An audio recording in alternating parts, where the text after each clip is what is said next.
Assalamualaikum warahmatullahi wabarakatuh. Selamat datang di channel MMC.com.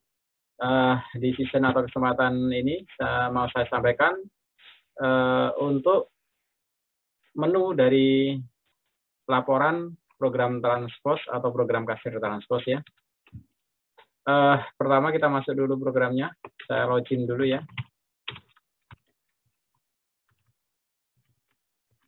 Username passwordnya. Ya, ini kita sudah masuk atau sudah login. Menu laporan itu ada beberapa item di dalamnya, yaitu persediaan. Di dalam persediaan ini juga nanti ada beberapa itemnya juga ini, beberapa sub ya. Ada pembelian, hutang dan konsinyasi, penjualan, piutang, keuangan. Bahwasanya laporan ini adalah rekapan dari sirkulasi atau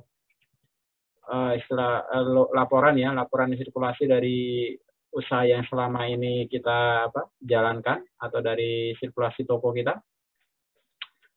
Pertama persediaan, kita lihat dulu dari nilai persediaan barang. Nah, ini bisa dicek kategorinya, misal per kategori bisa, semua bisa ya. Misal kita cek dulu untuk kategori adapter. Ya, di sini ada stok negatif 0 semua. Nah, ini kita klik semua aja, kita preview. Ya, ini akan kelihatan stok-stok di mana adapter yang kita ready-kan. Nah, di sini akan kelihatan. Ya. Tampilannya nanti seperti ini. Ya, stoknya akan kelihatan ya. Jumlah stoknya berapa? 1 juta sekian. Nah, ini contohnya ya. Kalau udah kita close dulu.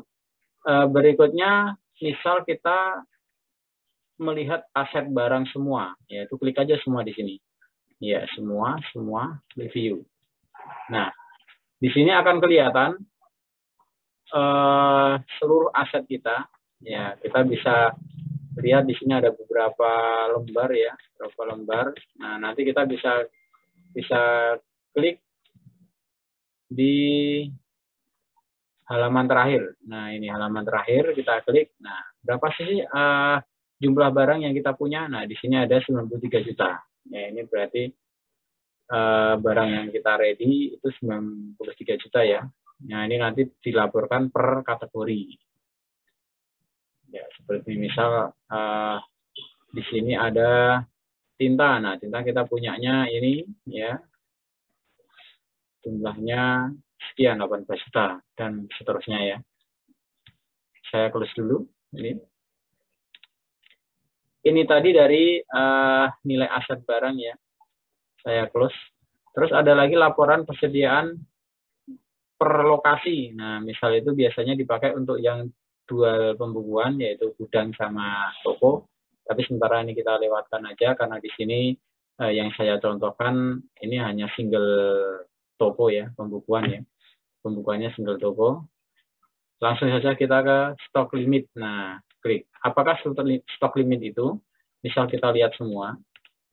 Kita preview. Stok limit adalah barang-barang yang menipis, atau istilahnya batasan barang yang kiranya perlu kita ambil lagi atau kita beli lagi dari supplier. Ya, di sini tercantum ya. Jadi biasanya kalau kita bikin batasan stok limitnya 10, begitu barang stoknya kok di bawah 10, itu nanti dia akan 10 ke bawah, dia akan langsung masuk di dalam daftar ini, yang artinya daftar-daftar ini adalah barang yang perlu kita ambil atau kita beli lagi dari supplier. Oke ya, kita close sementara. Close dulu. Klik lagi laporan. Di sini ada daftar stok dan harga jual. Nah, kita lihat tampilannya seperti apa. Ya, ini di sini ada bentuknya seperti tadi stok barang juga ya. Kode barang, nama barang, jumlah stoknya, harga jualnya, dan lokasinya. Oke, kita close. Ada juga laporan persediaan barang tidak laku. Nah, barang tidak laku itu kita periodikan dari tanggal 1 sampai September itu apa. Nah, kita lihat. Nah, di sini ada barang-barang yang jarang laku. Jadi masuk tapi dia jarang laku ya, paling lakunya cuma 1, 2, dan seterusnya. Itu terus kita close dulu, masuk lagi ke laporan persediaan, ada mutasi, ada stok opnam, ada kartu stok. Nah, ini mutasi dilakukan untuk toko yang tadi yang saya sampaikan double pembukaan, yaitu gudang sama toko. Terus ada lagi stok opnam. Nah, itu stok opnam adalah di mana kita melakukan stok opnam itu akan terekam di sini. Cuman kalau tidak ada stok opnam ya tidak tertera ya. Nah, misal di sini di tanggal-tanggal ini ya ini kita melakukan stok opnam atau penyesuaian. Jadi stok opnam itu penyesuaian dari fisik barang dengan jumlah di komputer yang mungkin tidak sama. Nah, kita samakan setelah ada cross check dengan bagian gudang ya tentunya ya. Oke, ini sekilas saja untuk melihat apa aja laporannya. Kartu stok. Nah, kartu stok itu menyesuaikan dari barang-barang ya. Nah, misal ini. Ya, saldo awalnya 3 dan seterusnya. Ini kartu stok itu per barang. Per barang ya. Ya. Jadi per barang yang kiranya kita mau lihat ya sirkulasinya atau jumlah stoknya. Ya, ini saldo awalnya di bulan ini 1 seperti itu ya. Ini menyesuaikan apa? Menyesuaikan tanggal juga dari tanggal berapa sampai tanggal berapa. Terus berikutnya ada pembelian. Nah, langsung aja kita ke laporan pembelian. Ini bisa dilihat dari per pesanan atau PO, bisa juga dari pembelian total. Nah, kita klik dulu pembelian total. Kita bulan ini kita lihat semua apa saja pembelian pernah kita lakukan di bulan ini. Nah, itu dilihat ini tanggal sekian ada pembelian ini rekapan ya, rekap dari pembelian dalam 1 bulan.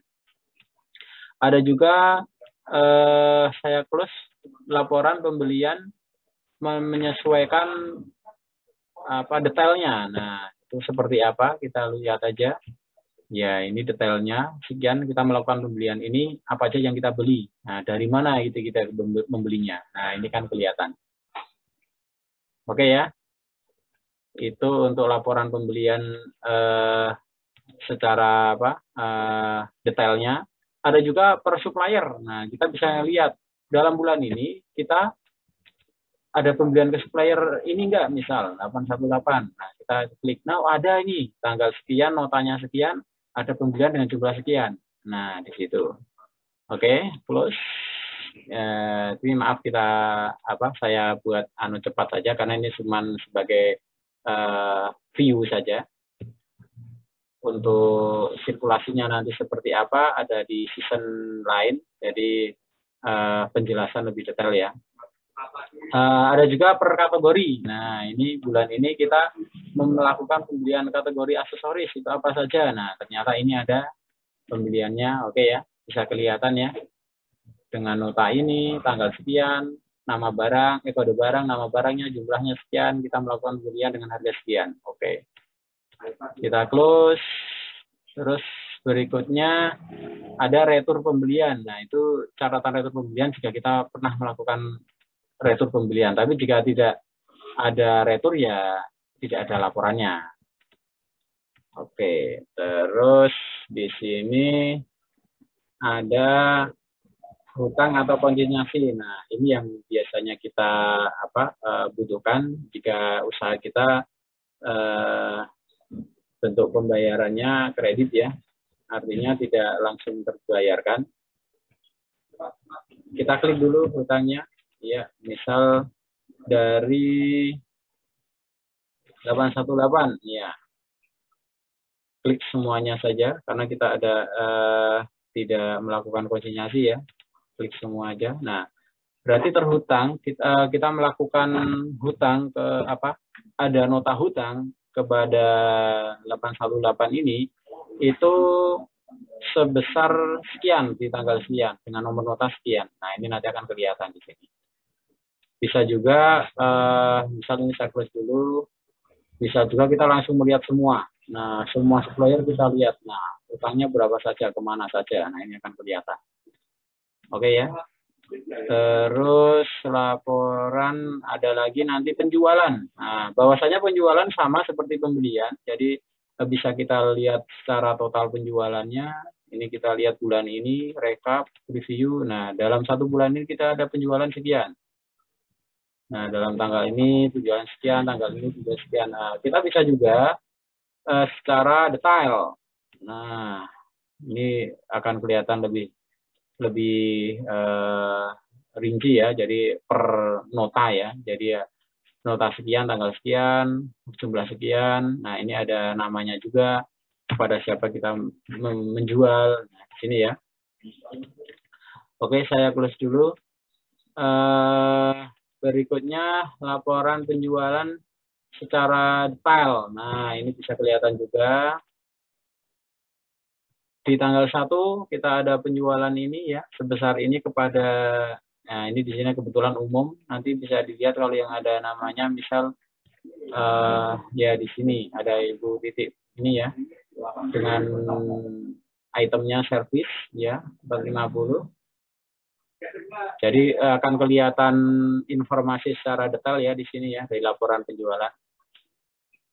Kita close dulu, close. Ada juga nanti laporan penjualan secara pelanggan. Nah, di sini pelanggan misal taruh kata kepada, misal kita jualan ke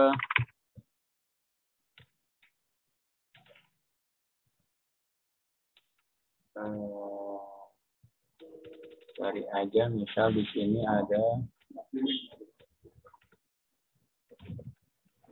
ya, oke. Oh, ini enggak ada.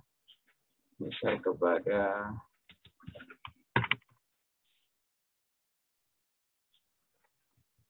atau kita klik aja semua biar kelihatan. Nah, ini akan terinformasikan penjualannya kepada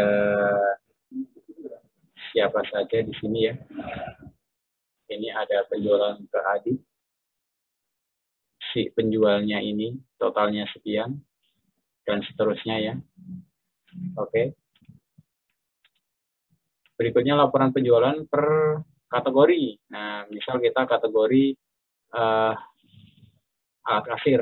Nah, ini dalam bulan ini kita jualan apa saja. Misal, oh ini ada transfer bunga, itu software. Nah, itu ada item terinformasikan ya. Misal ada juga aksesoris, kita lihat. Oh, aksesoris dalam bulan ini terjual seperti ini. Oke, itu ada laporan penjualan sesuai dengan kategori. Ada juga per kasir. Nah, kita akan melihat per kasir ini kita siapa aja yang menjualin. Misal di sini Dimas. Nah, kita lihat. Nah, di si kasir atas nama kasir ini dia jualan di tanggal ini dengan nota ini ya, jumlahnya sekian. Nah, ini bisa kita informasikan juga. Laporan penjualan lagi ada per sales atau per supplier, ranking penjualan itu sama bahwasanya informasi ini cuma perbedaan sub saja ya. Berikutnya piutang, sama juga ini tadi dengan hutang, itu kita akan bisa melihat piutang per pelanggan. Nah, misal di sini kita lihat semua, ya ada beberapa pelanggan kita yang berhutang kepada kita, yaitu, nah di sini akan kelihatan. Ya, jadi ada angkanya juga, tertanggalnya berapa. Nah, di sini informasi piutang yang kita punya ya. Jadi user masih hutang kepada kita, belum terbayar istilahnya seperti itu. Oke, informasinya seperti itu untuk yang per pelanggan piutang per pelanggan. Klik close saya ya. Ini saya close dulu. Berikutnya ini yang paling detail dibutuhkan, maksudnya yang paling dibutuhkan itu laporan keuangan ya. Saya ulang, laporan keuangan. Transaksi kas ada, rekapitulasi saldo ada. Nah, ini yang detail. Ini saya coba klik ini aja, saya lewatin yang dua ini. Preview. Nah, di sini akan kelihatan laba rugi total dalam sehari. Misal tanggal 1 itu ada 674. Nah, untuk keuntungan atau rugi laba di sini itu tuh belum fake, artinya laba bersih ya. Jadi di sini laba yang dihitung dari atau diambil dari margin, yaitu margin harga pokok barang dengan harga jual yang kita jual ke user. Jadi marginnya yang kita hitung di sini. Jadi belum terpotong seperti kalau ada pengeluaran bentuknya itu biaya-biaya, itu kita belum terpotong di situ. Jadi laporannya adalah laporan margin atau istilahnya untung kotor, untung selisih antara harga pokok barang dengan harga jual barang. Oke, di situ mungkin untuk laporan sekilas ya seperti itu. Nanti ini bisa dicoba-coba lagi Anda bisa melihat-lihat sendiri karena ini cuma sekedar laporan, jadi bisa tinggal diklik-klik saja nanti bentuknya seperti apa. Jadi mana nanti yang paling atau perlu dibutuhkan menyesuaikan dari si pemakai program. Oke, gitu aja. Terima kasih untuk penjelasan atau ulasan untuk menu laporan di dalam program Transpos ini. Terima kasih. Assalamualaikum warahmatullahi wabarakatuh.